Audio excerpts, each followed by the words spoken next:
আসসালামু আলাইকুম। শিক্ষা একাডেমিতে তোমাদের সবাইকে স্বাগতম। এই ভিডিওতে আমি তোমাদেরকে নবম শ্রেণীর ইসলাম শিক্ষা বই থেকে দ্বিতীয় অধ্যায় ইবাদতের 58 পৃষ্ঠার প্যানেলের কাজটি নিয়ে আলোচনা করব। আর এই কাজটিকে তোমরা কিভাবে সমাধান করবে আমি তোমাদেরকে তা দেখিয়ে দিব।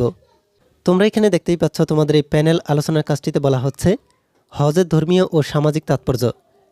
এই উল্লেখিত শিরোনামের আলোকে তোমরা প্যানেল আলোচনা করে সমাজে সাম্য ও ভ্রাতৃত্ব প্রতিষ্ঠায় হজের ভূমিকা বিশ্লেষণ করে উপস্থাপন করো।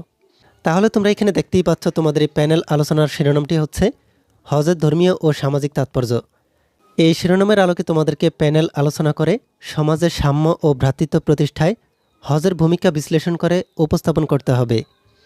তোমরা কিভাবে এই প্যানেলের কাজটিকে সমাধান করতে পারো আমি তোমাদেরকে তা একটি নমুনা সমাধানের মাধ্যমে দেখিয়ে দিচ্ছি। তার আগে তোমরা যারা এখন আমাদের চ্যানেলটিকে সাবস্ক্রাইব করোনি তারা এখনই আমাদের চ্যানেলটিকে সাবস্ক্রাইব করে রাখো। আর যারা সাবস্ক্রাইব করেছো তাদেরকে অসংখ্য ধন্যবাদ। তোমরা এখানে দেখতে পাচ্ছ, তোমাদের এই 58 পৃষ্ঠার প্যানেল আলোচনার কাজটির জন্য আমি এখানে নমুনা সমাধান লিখে নিয়েছি। তোমাদের প্যানেল আলোচনার শিরোনামটি ছিল হজের ধর্মীয় ও সামাজিক তাৎপর্য।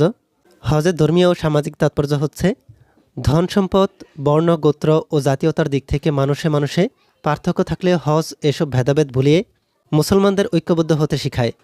হজ মুসলমানদের আদর্শিক ভ্রাতৃত্ব বন্ধনে আবদ্ধ করে। রাজা, প্রজা, মালিক, ভৃত্য সকলকে সেলাইবিহীন একই কাপড় পরিধান করায়।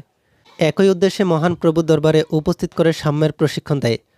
হজ মানুষকে পারস্পরিক সম্প্রীতি ও শৃঙ্খলাবোধের শিক্ষা দিয়ে সহানুভূতিশীল করে গড়ে তোলে। বিশ্ব ভ্রাতৃত্ববোধ শেখায়। পারস্পরিক ভাব ও সাংস্কৃতিক বিনিময়ের মাধ্যমে মানুষের মাঝে সৌহার্দ্যবোধ জাগ্রত করে। আল্লাহর ঘর তাওয়াফ করার কারণে সাধারণ মানুষ হাজিদের সম্মান করে থাকে।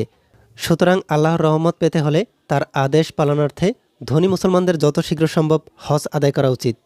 আমরাও হজ থেকে শিক্ষা লাভ করে বিশ্বজনীন ভ্রাতৃত্ববোধে উদ্বুদ্ধ হব।